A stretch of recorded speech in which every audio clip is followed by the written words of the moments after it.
बेटा बेटा सब करें, बेटी करे न कोई। जब किसी के बेटी होए तो उसकी किस्मत चंगी होए।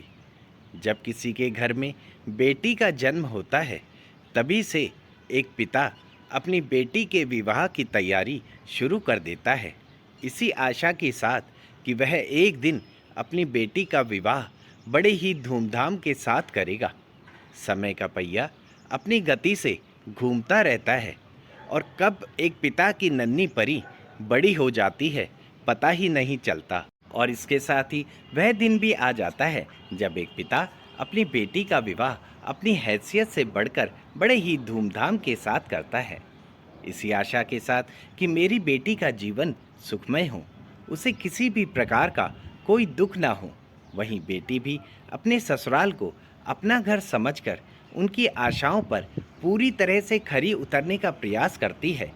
परंतु पिता की उस नन्ही परी को क्या पता कि इन भोले भाले दिखने वाले चेहरों के पीछे दहेज के लोभी भूखे भेड़िए छुपे हैं, जो हर समय उसे नोचने के लिए तैयार बैठे रहते हैं।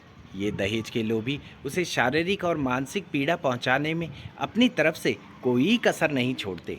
ऐसी अवस्था में बेटी स्वयं दुखों का पहाड़ अपने सिर पर उठाए घुटती रहती है, परंतु अपने माता पिता को कुछ नहीं बताती। बस यही कहती है, मैं ठीक हूँ, तुम मेरी चिंता मत करो। वहीं दूसरी तरफ लड़की का पिता यह सोचता है कि मेरी बेटी बड़ी सुखी है, शायद इसीलिए मुझे याद नहीं करती। भगवान उसे सदा खुश रखे। वहीं दिन प्रतिदिन दहेज के लोभियों की यातनाएं अपनी चरम सीमा पर पहुंच जाती हैं, जिसको सहन करना पापा की उस नन्ही परी के लिए बहुत ही मुश्किल हो जाता है।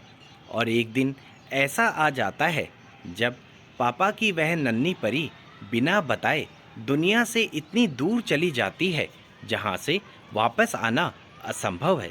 मेरी आप सबसे यही प्रार्थना है कि आप अपनी गुड़िया को इतना सक्षम बनाएं कि वह अपने हक के लिए स्वयं लड़ सके।